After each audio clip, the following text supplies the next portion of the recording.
durante medio siglo se fue construyendo una militancia imponente. Lo decíamos en ese sentido cuando hablábamos de control regional. Colombia no tiene una situación de insurgencia irregular, minoritaria, despegada de los sectores populares, sino que es de las organizaciones guerrilleras del continente la que más perduró y la que más se metió dentro de la población, calzando profundo. ¿Qué va a hacer esa militancia? Porque aquí hay desafíos importantes, ¿no? Militancia gremial, política, social, en el área pacífica, democrática. ¿Qué va a ser la militancia revolucionaria de la FARC, a vuestro entender? Mira, incluso hay que decir que la FARC sobrevivieron a la caída de la Unión Soviética. Claro. Cuba y la FARC son los únicos que sobrevivieron a eso que parecía ya el final. Y sobrevivieron precisamente porque mantuvieron, a pesar de ser marxistas-leninistas y ortodoxos en ese marxismo-leninismo, mantuvieron una autonomía que les permitió, incluso hasta de Cuba en su momento, les permitió avanzar y seguir construyendo. La militancia se fue nucleando alrededor, tuvo varias etapas, pero ahora, por lo menos en lo que significa Marcha Patriótica, que son cerca de 500 organizaciones que abarcan todos los sectores, desde los afrodescendientes, los indígenas, los campesinos, son parte de ese semillero, no de donde la FARC sacaba la gente, esto no hay que entenderlo así, porque la FARC realmente se alimentaba fundamentalmente del campesinado. Es una organización guerrillera que su componente importante era el campesinado, y de eso las mujeres, que ahora ha salido un poco a la luz cuando se visibilizan los campamentos y todo, las mujeres son un factor importante, casi el 60% de la FARC son mujeres. Pero el resto, los estudiantes, los obreros, los sindicatos, tienen un peso indiscutible en este momento en que se viene.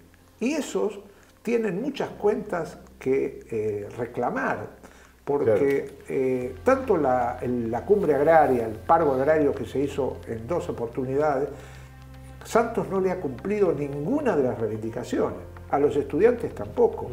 Y al movimiento sindical, que son varias centrales sindicales, una de ellas está más afín a la FARC, pero el resto también están en la pelea.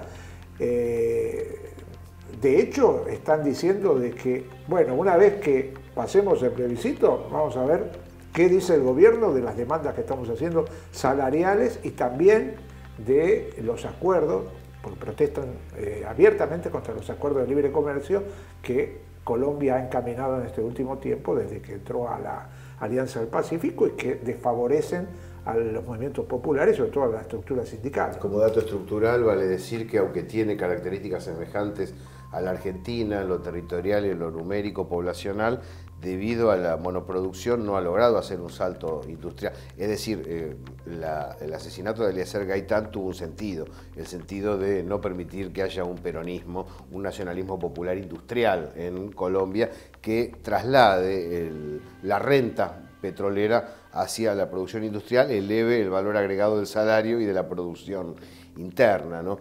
Ahí hay una dificultad y hay un desafío presente. Hablábamos del capitalismo en Colombia, industrializar en un sentido distributivo, que eleve el nivel de vida. Bueno, esa cuestión es clave. Yo creo que hablar de la militancia sin tener en cuenta cuáles son las tareas del momento no tiene mucho sentido. Me parece que el problema justamente está en ese plano. Por eso decía yo que es un poco a contrapelo de lo que pasa en Latinoamérica, cuando está predominando el Acuerdo del Pacífico, cuando retroceden los movimientos populares en las naciones que se unían en torno al BRIC o semejanzas, ¿no es cierto? Bueno, era el momento propicio. Este es un momento difícil, pero me parece que la militancia tiene que tomar en cuenta que las tareas han cambiado. Fíjate que los acuerdos giran alrededor de la cuestión campesina, ¿no es cierto?, la cuestión democrática y la reparación, ¿no es cierto?, sobre los daños causados por los desplazamientos de enormes cantidades de pobladores, toda una temática que es la temática de lo viejo, digamos, de Colombia, que arrastra sin poder resolverse durante décadas. pero es imposible No va a trazar ser una fácil. política sin lo nuevo, sin ver cuál es el horizonte económico y político para que la militancia pueda hacerse cargo de lo que le ha resultado hasta ahora muy difícil. Claro, hacer. levantar las banderas presentes, además de los Las principios. nuevas demandas que se plantean.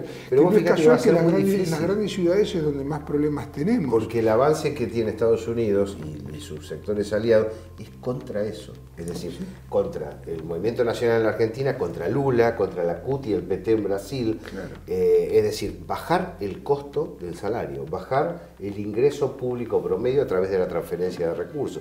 Digo, Colombia entra en el proceso, bien lo decís vos, contradictoriamente con la moda, con Exactamente. la Además, moda circunstancial. En el momento que ellos necesitan romper todas las barreras proteccionistas de toda naturaleza, ¿no es cierto? O sea, que la búsqueda norteamericana hoy es eso, es decir, es un capitalismo financiero sin límites, sin barreras de ningún tipo, sin regulaciones de Y ninguna sin naturaleza. salario, Y lógico.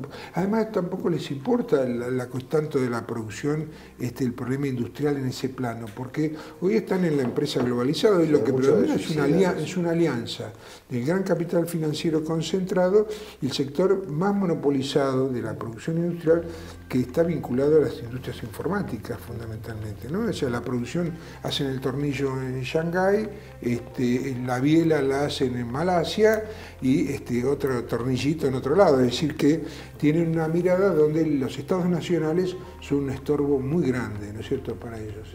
Digamos, la producción no tiene en cuenta eso, se necesita hacer donde sea más barata. Hay un tema que vos decías, el papel de Israel, ¿verdad? Sí. Israel tiene un peso muy importante no solamente en el tema económico en Colombia, sino en el tema de inteligencia y en el tema militar. El tema militar, claro. No casualidad que esos aviones que sobrevolaron son claro. israelíes. Sí, sí. Israel le vende mucho armamento, Estados Unidos también, pero Israel le vende mucho armamento al ejército colombiano. Este es otro tema. En medio de estos acuerdos, el ejército volvió a firmar acuerdos, convenios para reequiparse más todavía. Estás en un momento de hablando de paz, ¿para qué querés más armas? Porque no es poco lo que tiene el ejército colombiano. Israel está muy interesado en todo el tema del diamante, de todo el tema del cobre, del zinc, todas riquezas naturales y también, obviamente, de petróleo. Hay transnacionales con capital israelí que están presentes en Colombia desde hace mucho tiempo. Pero uno de los papeles fundamentales ha sido el de la inteligencia antiguerrillera. Ha trabajado, recordemos que cuando bombardearon los campamentos de Raúl Reyes en Ecuador, con Santos como ministro de Defensa, el rol fundamental de la inteligencia la jugó antes que Estados Unidos e Israel. O sea, expertos israelíes detectaron el campamento y dieron más o menos la coordenada. Me genera un interrogante, ¿qué hará ahora Israel con Colombia? Y bueno, yo creo que va a seguir presente en el tema económico, sin duda, porque va a alimentar todo esto cuando hablamos de la burguesía colombiana, que va a hacer pingües negocios sobre zonas que hasta hoy no controla, o por lo menos lo va a intentar. Israel está detrás de eso también, sin duda. Ahora, Israel siempre operó como el aliado de extrema derecha de Estados Unidos. Sí. No es un aliado directo en un sentido, hago todo lo que quiere Estados Unidos y un poquito más porque yo lo tensiono desde ahí. Hay muchas versiones ahora dando vuelta en derredor de... es decir, la oleada conservadora es parcial y se restringe a América Latina, a mi entender. Cuando uno ve los indicadores vos hablabas de Shanghái, cuando uno ve los indicadores de Rusia y de China, no se encuentra con un deterioro, ni con que se ausenta el Estado, ni cosas así. Irán tampoco. Israel, se habla mucho de negociaciones bajo cuerda con Rusia, se habla mucho de giros. ¿Piensan que es posible eso? ¿Que se puede modificar el histórico acuerdo entre Israel y Estados Unidos? Una cosa previa, en el discurso de Timoshenko hay una alusión a la cuestión de Palestina e Israel. Sí. cosa muy llamativa, porque parecía como fuera una de cuestión contexto. que, claro, fuera de contexto. En realidad, por lo que estamos viendo, para nada está fuera de contexto.